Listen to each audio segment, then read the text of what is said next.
Know your role, my mother-in-law snapped, her voice cold and sharp. Obviously, our son doesn't need your permission to let us stay, she added, her words cutting through the air. You can't speak to our son that way, be careful, or you might be asked to leave. Stop acting like a brat and show us to the biggest room. We're not waiting any longer, Janice demanded, her voice growing louder. I stood up straighter, anger bubbling just beneath the surface, but I managed to keep my tone calm as I stared her down. No, Janice, I don't think I'll be doing that, I replied firmly. The room went deathly silent, the tension thick enough to slice through with a knife, my defiance hanging heavily in the air.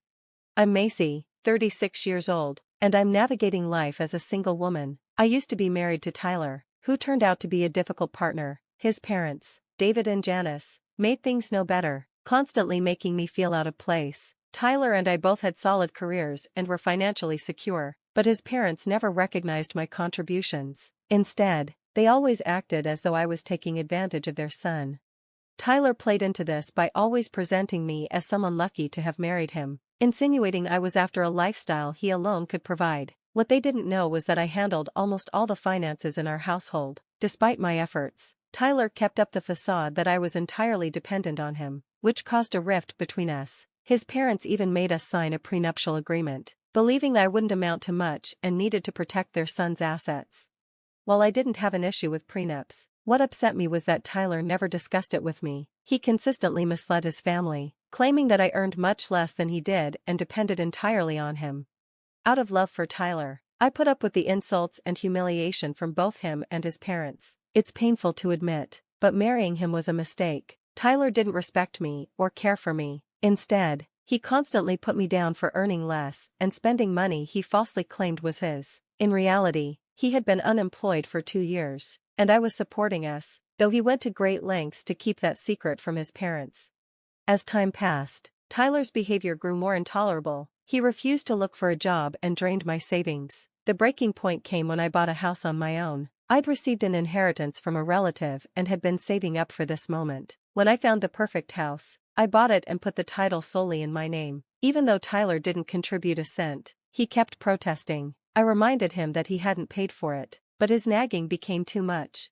The final straw came during a family dinner when Tyler's parents brought up the house. They were thrilled about us buying such a big, unique place and asked if we'd moved in yet. Although Tyler and I had already settled in, his mom assumed he'd paid for it due to his modest salary. When she asked if we'd bought the house together, I expected Tyler to correct her and acknowledge I'd paid for it. Instead, he shocked me by claiming he bought the whole house, using his successful job and savings as reasons for the purchase being in his name. His parents praised him, calling him a successful, independent homeowner.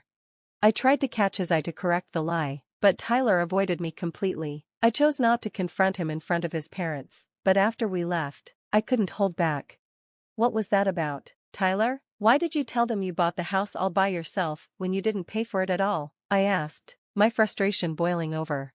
Tyler tried to calm me down. Relax, Macy, I just wanted to make them happy. I didn't want them to know I lost my job. They'd be really disappointed. What was I supposed to do? I responded sharply. You could have at least said we went 60-40 on the house. Instead, you took all the credit. This is humiliating and unfair. Tyler, trying to dismiss it, said, look, it's done. I'm not going to fix it now. Who cares what my parents think? Let them believe what they want. At that moment, I realized that Tyler had changed after we got married. He no longer cared about me or my feelings. He'd been living off me for the last 2 years, and even though he showed signs of looking for work again, he argued about putting his name on the house title. It became clear that he was using me, but even bigger problems were unfolding.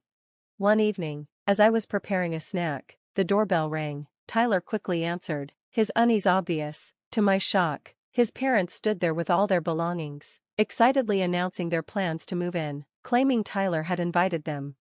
Feeling blindsided, I watched as Tyler went along with it, insisting it was his idea to have them live in the house since he bought it. At that moment, I realized the web of lies around the house was spiraling out of control. I didn't want to confront him in front of his parents, but I knew I had to handle the situation carefully. There was no way I was going to let them move into my house. Tyler's parents, completely oblivious to the tension, rambled on about how thrilled they were to live in such a spacious home. They praised Tyler for his supposed success and started talking about claiming the biggest room. Fed up and increasingly frustrated, I decided to deal with it privately. I pulled Tyler aside, away from his parents, who were still basking in their delusion. Tyler, we need to talk. Now, I said sharply. Tyler, realizing things were serious, started avoiding my gaze. Annoyed by the sudden appearance of his parents and their bold demands, I confronted him. Why didn't you tell me they were coming? You can't just make decisions like this without consulting me. Tyler, sensing the storm brewing, tried to deflect. Maybe we should just talk about this in front of my parents, he said, trying to sound confident. I crossed my arms, resolute. Are you sure about that, Tyler? Fine. If you want to discuss it in front of them, then I'll do the same. Without waiting for his response, I turned to Janice. Go ahead, tell me what you want. Janice's eyes narrowed as her tone grew even sharper. Of course, he doesn't need your approval to keep us here. She glared at me and snapped. Know your place, Macy. You can't speak to our son like that. Watch your step, or we'll find ourselves showing you the door. Stop acting entitled, and show us to the biggest room. We've waited long enough. I stood tall, meeting her gaze with calm determination. No, Janice, I don't think I'll do that. The room went silent as my defiance hung in the air. I wasn't sure whether I should resent them or not. They were certainly entitled, but Tyler was the one who had misled his parents. If he hadn't invited them or lied to them, none of this would have been happening. Yet, I couldn't deny that Janice and David weren't without fault. They had shown up at my home, expecting things to go their way. It was hard to ignore that. Janice glared at me. What do you mean, Macy? If you won't show us to the room your son, Tyler, promised us, we'll have to take matters into our own hands. We left our apartment because of this. Tyler assured us he would care for us. He invited us to stay here in his new house, she explained, as though she were entitled to it. In that case, Janice and David, you've made a big mistake, I replied coolly. I highly doubt you'll be staying here, let alone getting the largest room. Her eyes narrowed. How dare you, Macy? We don't need your permission to stay. Our son will show us to our room if you won't. Remember, this house isn't yours to decide who stays. You're mistaken, I replied. Tyler hasn't told you, has he? This house belongs to me, not him. So, the biggest room is off limits.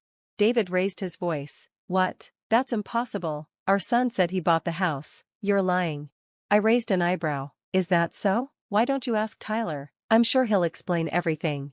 We will, Janice snapped, turning to Tyler with a look of indignation. Tyler, tell your wife she's lying. Tell her you're the one who owns the house like you said before. Tyler avoided my gaze, keeping his head lowered. It was becoming clearer to his parents that I might be telling the truth, though they couldn't fully accept it. They had always seen me as the gold digger with a modest job, contrasting that image with their son as the successful and hardworking man. Why aren't you saying anything, Tyler? You told us you bought the house. Speak up. Tell her she can't kick us out, Janice urged. I couldn't hold back any longer. What's he going to say? He's been lying to you all this time. I have the property papers right here proving I'm the sole owner. This can't be true. You have a simple job, and our son makes a lot more money. There's no way this house is yours, my mother-in-law scoffed. I turned to her, my voice cutting. A big income, huh? Funny how Tyler conveniently forgot to mention he lost his job 2 years ago. He's been living off my income ever since, and for the record, I have a great job. Just because I don't flaunt it doesn't mean I'm financially weak.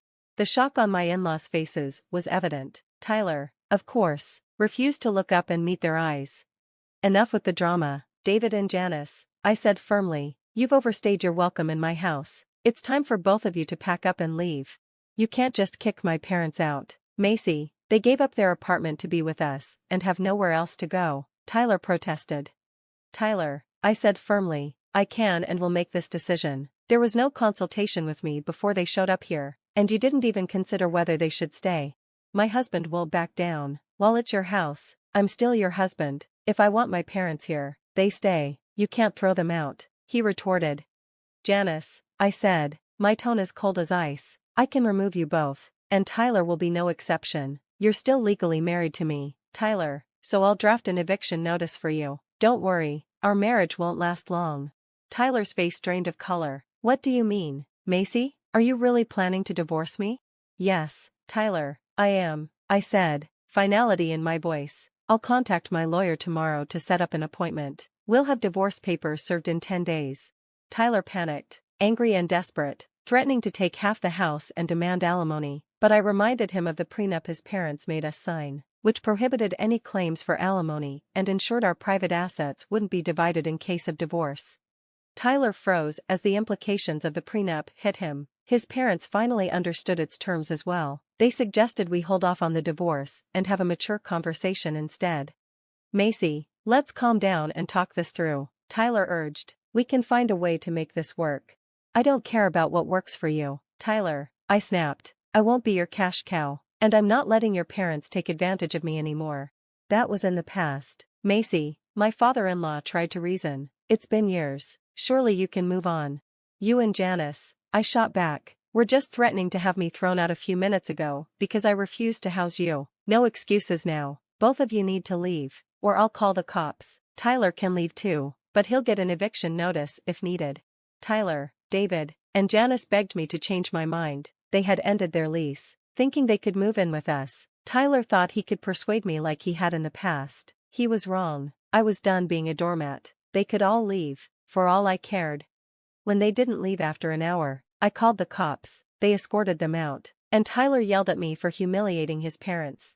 "How could you do that to my parents?" he yelled. "You humiliated yourself, Tyler," I retorted, "and don't forget, you have a month to leave my house."